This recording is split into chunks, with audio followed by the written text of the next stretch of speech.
In this short video, I want to talk about indexing the data warehouse. Now, indexing a data warehouse can be very tricky because data warehouses, while there's some general rules about how to set these things up, and I've mentioned this before in the course, there's some science here, there's also a lot of art. And so I want to just give you some general guidelines that you're going to see in documentation from Microsoft to help you kind of navigate the questions about indexing on the data warehouse.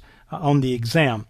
Now, first of all, you'll always notice that if you don't have enough indexes built into your data warehouse, then you're going to notice that your data loads very quickly because nothing is having to be calculated, no pointers are having to be corrected or taken care of on non-clustered indexes. So if you don't have enough indexes on the data warehouse, your data is going to load real quickly. However, query response time is going to be slow, and it's never really good to have slow response time on a data warehouse because you've gone to a whole lot of trouble to try to get those queries fast, and so they should be a whole lot faster than coming off the OLTP database. But then on the flip side, if you have too many indexes, then your data loads are going to start to slow down.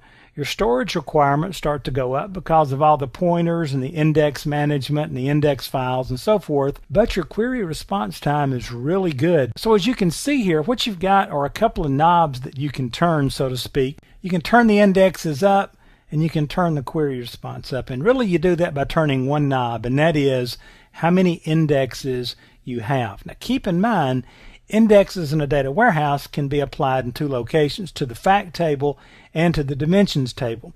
Now there are some general rules of thumb I'm going to give you. Watch for these on the exam, but then understand that in real life you'll just have to play with these to see which ones give you the kind of efficiency that you're looking for on both sides, on the data loading, data management, and then on the queries. So the general rule of thumb with dimension tables is this: place a clustered index on the surrogate key. Now the surrogate key is going to be, let me back up just a minute and talk about this. That surrogate key is going to be that auto-indexed or auto-incremented key that you put out there that you're going to use to identify every individual unique row in that dimension table.